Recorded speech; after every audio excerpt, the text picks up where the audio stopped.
Kobe at the 2. Jordan at the 3. Tim Duncan at the 4. Okay.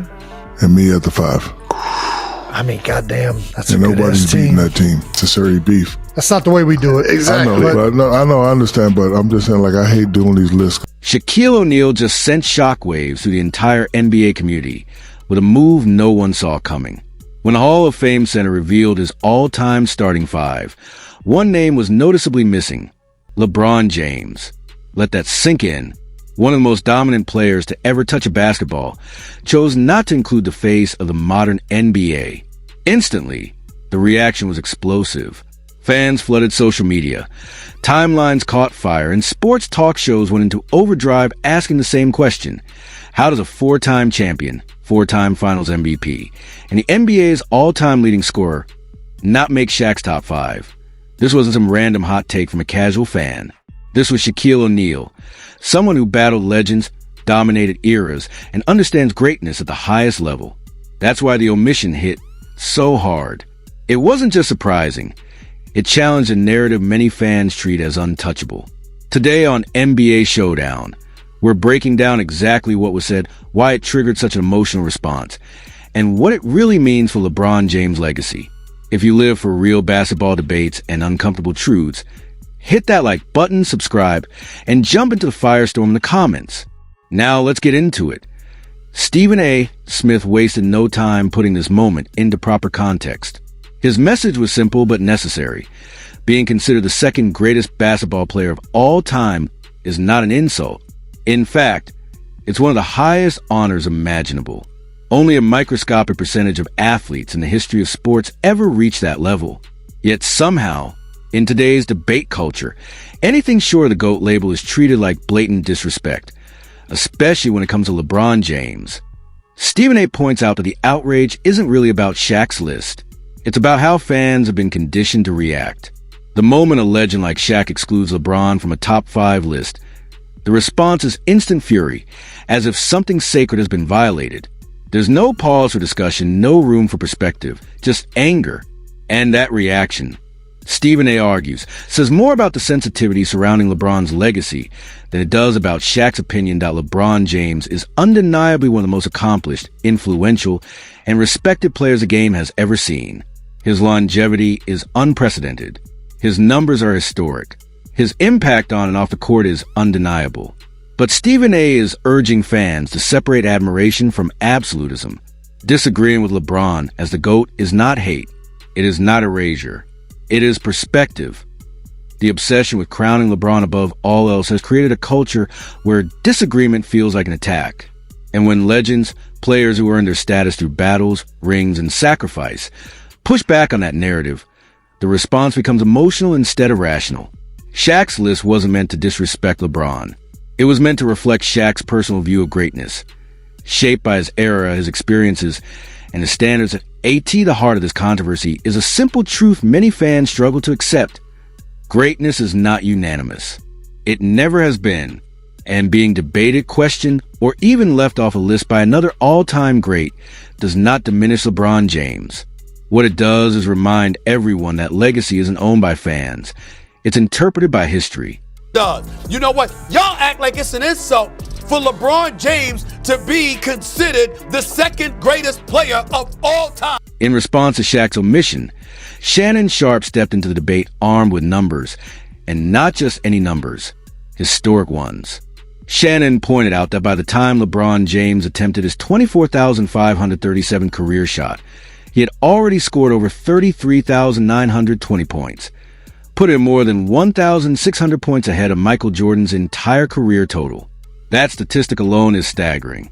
It speaks to LeBron's unmatched durability, his consistency across 2 decades, and his ability to produce an elite level year after year without falling off a cliff. For Shannon, this isn't just impressive, it's decisive. In his view, production at that scale cannot be ignored. Efficiency over volume, longevity without decline, and elite performance across multiple eras should automatically lock LeBron into any all-time top 5 discussion. Shannon's argument is rooted in measurable reality. These aren't opinions or feelings. These are facts recorded in the history books. Very few players in any sport have combined longevity and elite output the way LeBron has. But this is where the debate gets fascinating. Because as overwhelming as those numbers are, greatness has never been decided by math alone. Basketball history isn't written purely in spreadsheets. It's written in moments, fear, dominance, and cultural impact. That's where the divide begins. Shannon views greatness through sustained excellence and statistical supremacy. Shaq, on the other hand, views it through lived experience, who struck fear, who controlled eras, who dictated outcomes when everything was on the line. Shaq has shared locker rooms with legends. He's battled icons in their prime. His criteria isn't just about totals. It's about presence, about who changed the temperature of the building the moment they walked onto the floor. For someone like Shaq, numbers can explain greatness, but they don't always define it. And that's why this clash between Shannon and Shaq resonates so deeply. It's not really about LeBron versus Jordan or top 5 versus top 10. It's about what greatness means.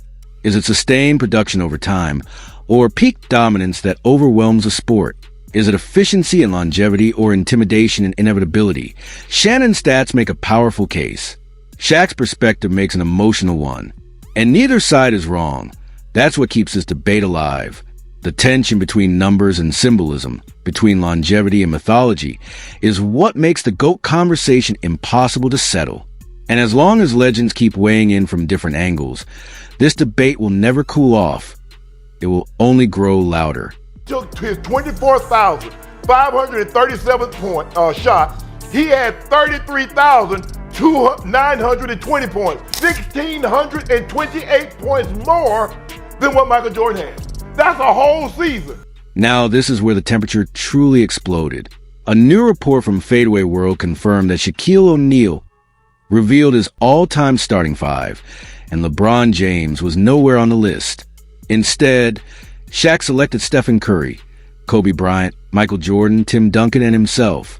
On paper, that lineup is pure dominance.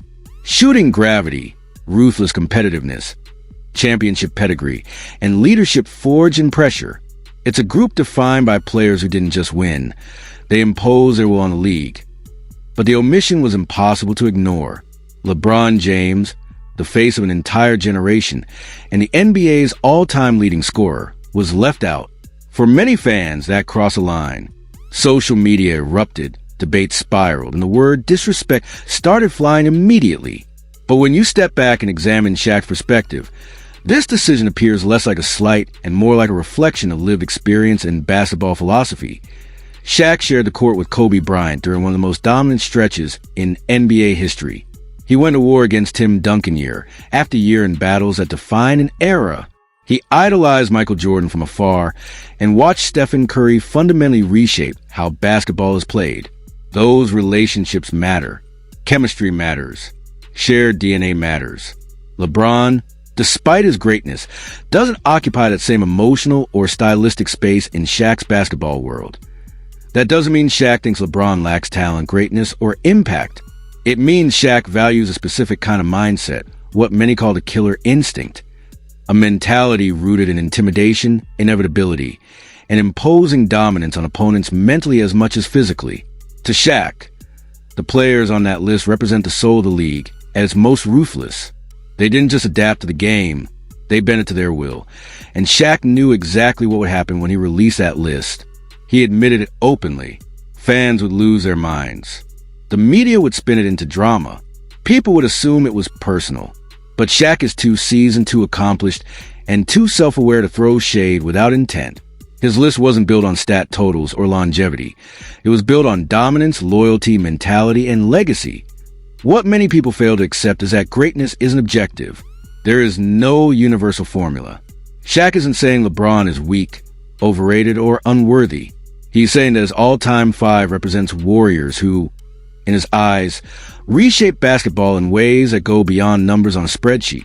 And the reaction proved his point. The moment that list went public, the basketball world caught fire. Maybe that was a real purpose all along. Not to insult LeBron, but to force an honest conversation about how we define greatness.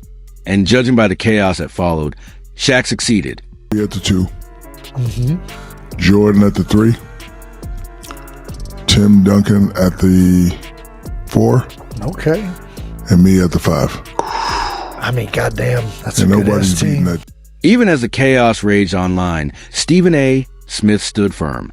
He didn't flinch, doubling down on his ranking of LeBron James as number 2 on the all-time list. But then he took a step further, calling out the culture of misplaced disrespect. I in his words. If you think being number 2 is something to be ashamed of, you need to reevaluate your mindset. That's not shade, it's a salute. LeBron's accomplishments are historic. For championships, all-time leading scorer, and an influence that spans generations. But Stephen A. isn't just praising LeBron. He's defending the sanctity of Michael Jordan's number 1 spot. To him, that top position isn't handed out for longevity or hype. It's earned through domination, legacy, and untouchable excellence. Being second doesn't diminish greatness. It affirms it. The real problem, Stephen A. argues, is fans trying to rewrite history to suit emotion or narrative. And that, he says, is where the backlash begins, not from LeBron's accomplishments, but from the refusal to acknowledge the historical benchmark that is Jordan.LeBron can be great. He can be legendary. But number 1, that remains untouchable, and Stephen A. isn't afraid to say it. Beef. That's not the way we do it. I know, I understand, but I'm just saying, like, I hate doing these lists. Stephen A. finished a statement with a line that hits right at the core of the GOAT debate. He revealed that his favorite number isn't just any number. It's 6 not because of LeBron's Miami jersey, but because it represents Michael Jordan's 6 championships. 6 rings, 0 finals losses, and 6 finals MVPs. That number, Stephen A. explains, is perfection in the biggest moments, a level of dominance even LeBron hasn't reached. While he respects everything LeBron has accomplished and ranks him second, Stephen A. holds number 6 like a trophy no one else can touch. For fans, this draws a clear line in the sand. It's not about stats, longevity, or sheer volume. It's about coming through when it matters most. And in Stephen A.'s eyes, that's Michael Jordan. LeBron may be the king of this generation, but Jordan is a legend that kings chase.